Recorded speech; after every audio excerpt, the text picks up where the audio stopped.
Manchester United, because according to all the reports, it seems like they're back in for Ivan Toney, right? They're saying that Toney has expressed to his agent that he wants to join Manchester United and that they're going to let Brentford know that. Now, obviously, this would only make sense if Man United are in for him, right? Because you can't just express interest in wanting to join somebody and then tell your club that if the other club's not in for you. Now, I think Man United right now are trying to do a madness, okay? They are moving very differently from what I'm used to seeing, right? I don't usually see Man United this aggressive in the transfer market, right? I don't necessarily see them doing more than one deal at the same time.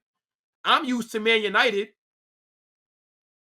negotiating for one player all summer and then with a day or a few hours left, overpaying for them. But Ineos, they're not moving like that anymore. Now, this report is surprising, right?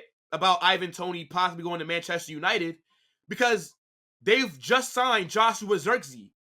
And Zirkzee and Ivan Toney are very similar in their profiles. They both can drop deep to receive the ball. They can link play. They're just all-around strikers. Now, I think Toney is better than Zirkzee. He's more proven, especially in the Premier League, right? He bagged 20 goals with Brentford. So, I rate Toney. And I think for the price that you can get him for, he's the best striker on the market for his for that value. Because he only has 12 months left on his deal. So, he shouldn't cost that much. He's playing for Brentford. And I'm pretty sure he is going to force the move away. I cannot see him being there next season. And I find it really weird that it seems like all of a sudden, nobody wants Ivan Toney. A few months ago, everybody was on their knees sucking him off. But now, a few months later, it seems like everybody's forgotten about him. He's been linked to Tottenham the last few weeks. But there's no more Chelsea links, no more Arsenal. The Man United ones just popped back up. And the Tottenham ones have been around for a few weeks. But why don't people want to bring in Ivan Toney? If you're Arsenal, how the hell are you not all over this deal? How are you going to possibly let him go to Manchester United when you need a striker? When Kai Havertz is starting up front for you? By the way, did you guys know that Kai Havertz missed the most big chances in the Euros? With 7. The most in the entire tournament. And this is who Arsenal are going to be relying on to try and win the league next season against Man City. What are they doing? I can't see him going to Man United. I don't think they're going to spend 40 to 50 million on another striker when they just bought Zirkzee. And they already have Højlund. Højlund's shit. But are they going to have 3 strikers that cost that much? I can't see it. They got to start focusing on their back line, on their midfield, on maybe a new left back, maybe a new winger. I think they've already checked off the striker box. Can't see this deal happening.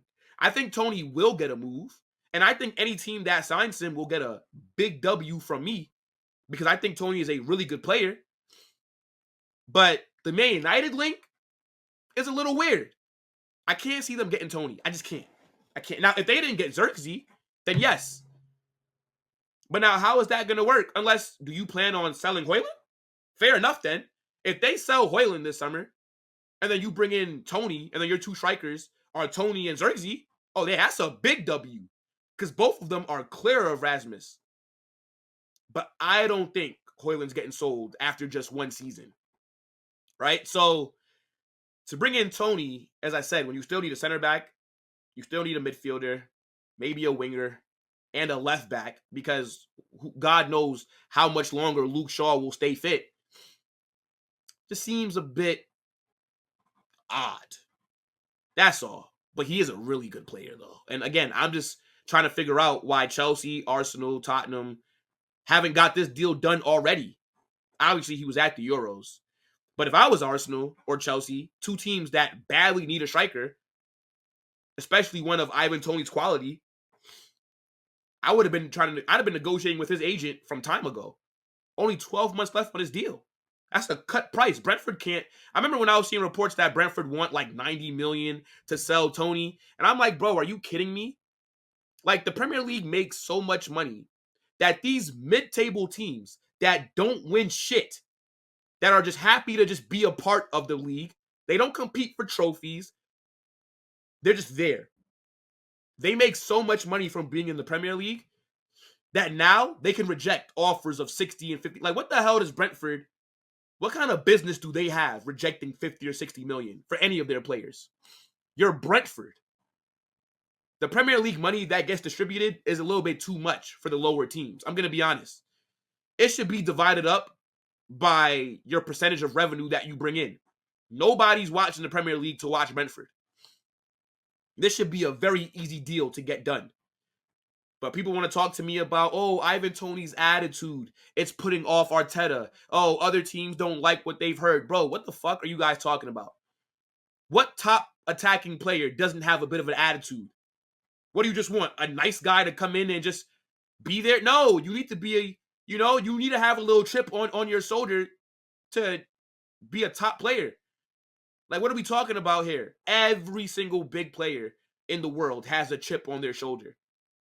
Like the excuses for why Toney is just no longer flavor of the month anymore makes no sense. Point is, whoever gets him will be getting a very good player. So, yeah, let's see. But big up to Ivan Toney. And Manchester United, if they sign him and also sign some of their other targets, oh, my days. This would be an insane transfer window.